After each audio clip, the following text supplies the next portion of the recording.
Okay, so do you have a release date set for The Darkness 2? We do. We are releasing on PC, PS3, and 360 February 7th of next year.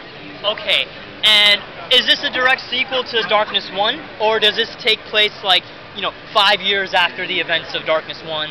It is a linear sequel as far as the narrative is concerned. It is 2 years after the events of the Darkness 1. Jackie has bottled up the darkness at the end of the events of the first game. He went from just being like a grunt to being like a demonic power wielding Don of the Mafia at the end of the first game. So it was, he didn't need those powers anymore. He bottled them up for 2 years. And then at the beginning of this game, as the demo shows, there's an assassination attempt. They try to take a hit out on Jackie. He's having a nice dinner with 2 strippers, and one of them gets shot right through the face, right in front of him, and then they drive a van into the restaurant, and they blow it up, and they blow his foot off, and he needs to summon the darkness back, both to rebuild his body, which had been destroyed in the hit, and to take revenge on the people who had gone after him. Okay, and while playing the game, I saw that there was a graphical improvement to Darkness 2.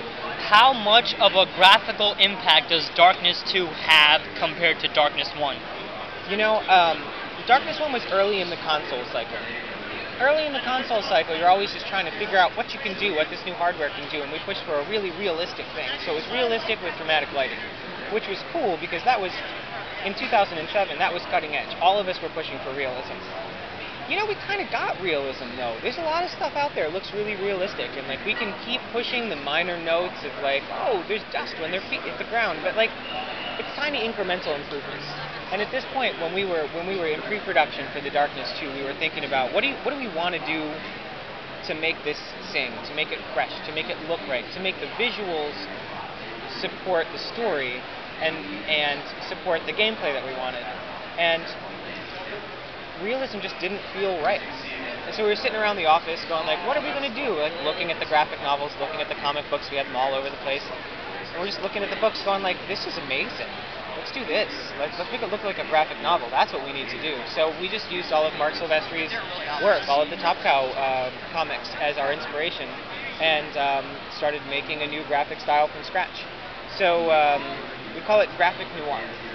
It is it's a really sort of illustrator look. It's illustrative, every texture is hand-painted, which is not the way that you should really make a game because it's a crap ton of work.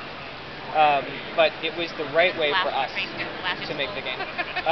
Because the art director and the lead artist sort of took a little corner of the world and just painted it exactly how they wanted it, and then said, that's great. And just now all the artists just have to do that through the entire game. So what you look in when you see there is really darks, full black textures, and then really bright pops of really saturated color. It looks really rich, and it's still really dark at the same time. And with that kind of style, you can get away with the level of violence that we feel like the game needs, where you can lift up somebody by his leg and then use the demon arm to grab the other leg and then split him right in half through the middle.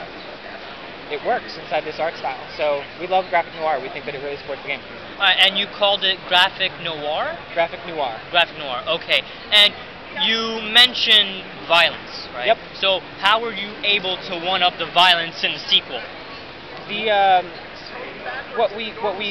path that we took is something that we call saying yes to the player, where you're running through the game and you have these 2 super powerful demon arms, and you go, I feel like that guy should be able to use that demon arm to slice the crap out of this guy in front of me. Why don't we make it do?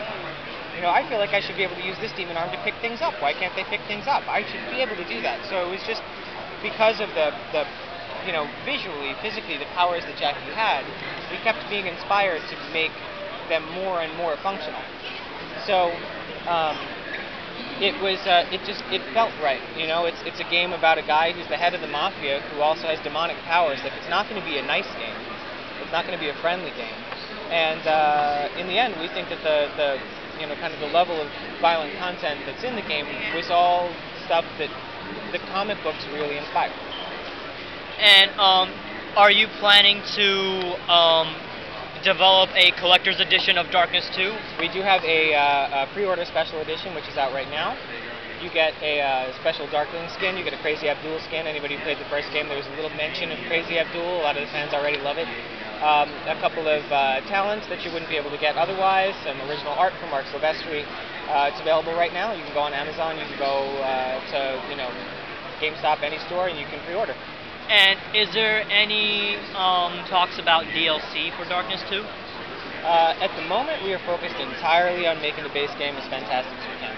Okay, and once again, when does this game come out? We are out, Darkness 2 is out February 7th for PC, PS3, and 360. Alright, thank you very much. Yeah, thanks, man. Have a nice